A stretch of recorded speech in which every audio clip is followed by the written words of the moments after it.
नमस्कार दोस्तों, आप सभी का स्वागत है द लास्ट पेज पर। टोक्यो के बाहरी इलाके में एक पुराना अपार्टमेंट था जिसे लोग कागेमी कोसो कहते थे। वहां किराए पर घर लेना बहुत सस्ता था, लेकिन फिर भी लोग वहां ज्यादा समय नहीं टिकते थे। कहा जाता था कि उस अपार्टमेंट की तीसरी मंजिल पर मौजूद फ्लैट नंबर 303 में कुछ बहुत गलत था। कई किराएदारों ने दावा किया था कि वहां के शीशों आईनों में एक अजीब सी औरत दिखाई देती है जिसका चेहरा पूरा साफ नहीं होता, लेकिन उसकी आंखें इतनी गहरी होती हैं कि देखने वाले को ऐसा लगे कि वो अंदर खींच लेगी। इस अपार्टमेंट में हाल ही में एक युवा लड़की म्यू शिफ्ट हुई थी। वह एक ग्राफिक डिजाइनर थी जिसे शहर की शांति से दूर सस्ते और अकेले घर की तलाश थी। म्यू को भूत प्रेतों पर विश्वास नहीं था और वो ऐसे किस्सों को केवल गांव के बकवास मानती थी। लेकिन जैसे जैसे दिन बीतते गए उसे समझ आने लगा कि अपार्टमेंट के शीशों में कुछ अजीब हो रहा है। रोज सुबह म्यू जब बाथरूम का शीशा साफ करती तो उसे किसी परछाई का अक्स दिखता। कई बार ऐसा हुआ कि उसने अपने पीछे किसी को खड़े देखा, एक सफेद कपड़े में औरत जिसके बाल उसके चेहरे को ढकते थे और जो उसकी आंखों में सीधे घूरती थी। लेकिन पलटते ही वहां कोई नहीं होता। म्यू ने सोचा शायद ये सब उसके तनाव और नींद की कमी का असर है। एक रात जब वह देर तक लैपटॉप पर काम कर रही थी तब उसने अचानक अपने लैपटॉप स्क्रीन पर देखा कि पीछे खड़ी एक औरत उसे घूर रही है। वह डर से उछल पड़ी, लेकिन पीछे कुछ नहीं था। उसी रात जब उसने बाथरूम में जाकर चेहरा धोया और सिर ऊपर उठाया तो शीशे में वही औरत बिल्कुल पास खड़ी थी। उसका चेहरा पूरी तरह नजर आ रहा था, बिल्कुल सफेद, होंठों से खून टपकता हुआ और आंखें बिना पलक झपकाए म्यू को देखती हुई। म्यू चीखती हुई कमरे से बाहर भागी और पूरे अपार्टमेंट में मदद की तलाश की, लेकिन पूरी बिल्डिंग सुनसान थी। जब वह मैनेजर के पास गई तो उसने थरथराते हुए कहा, तुमने भी उसे देख लिया? अब तुम कभी उससे छुटकारा नहीं पा सकती।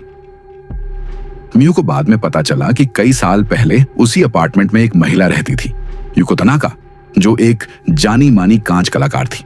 कहा जाता है कि उसने एक विशेष शीशा बनाया था जिसमें आत्माएं कैद की जा सकती थीं।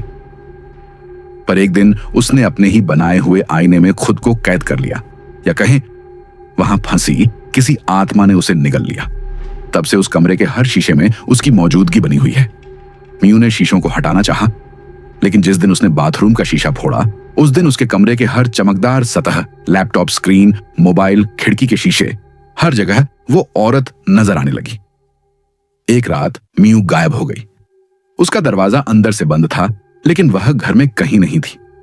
जब पुलिस आई तो कमरे में कोई इंसानी मौजूदगी नहीं मिली, सिर्फ एक शीशा मिला जिसके बीच में धुंधली सी म्यू की शक्ल कैद दिख रही थी, जैसे वो अंदर फंसी हो, चिल्ला रही हो, लेकिन आवाज बाहर ना आ रही हो।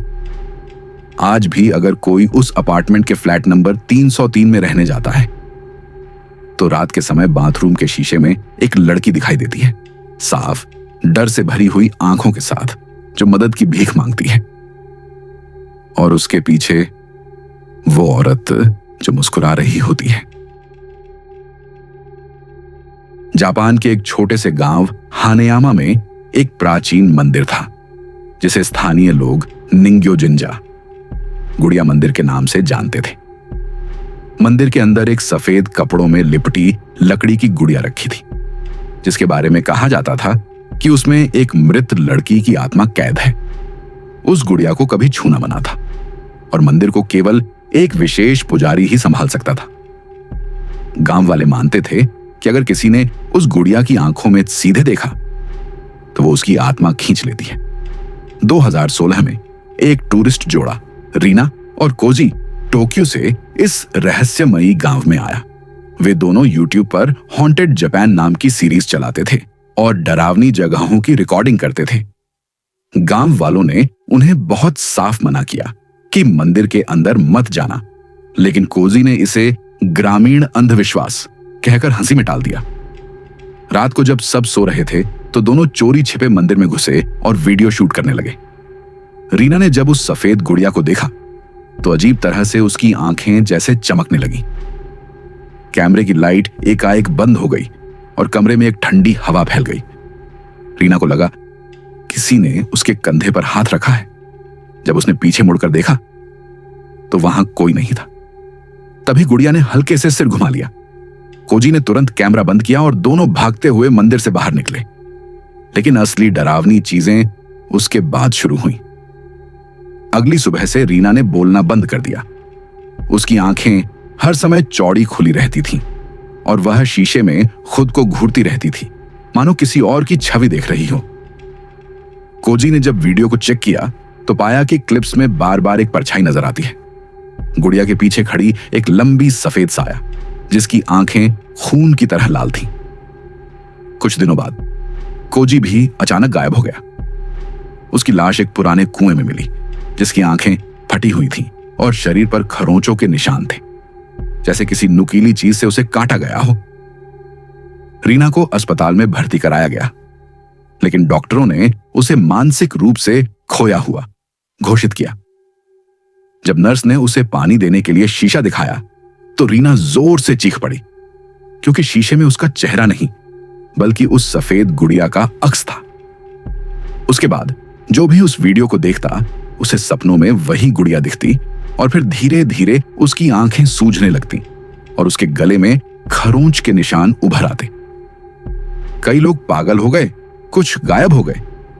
अब वो वीडियो इंटरनेट से हटा दिया गया है, लेकिन कुछ लोग कहते हैं कि अगर आप शिरोई निंग्यो वीडियो को 3:03 पर यूट्यूब में खोजें तो कहीं ना कहीं वह रिकॉर्डिंग अब भी दिख जाती है। पर याद रखना, उस गुड़िया की आंखों में कभी मत देखना।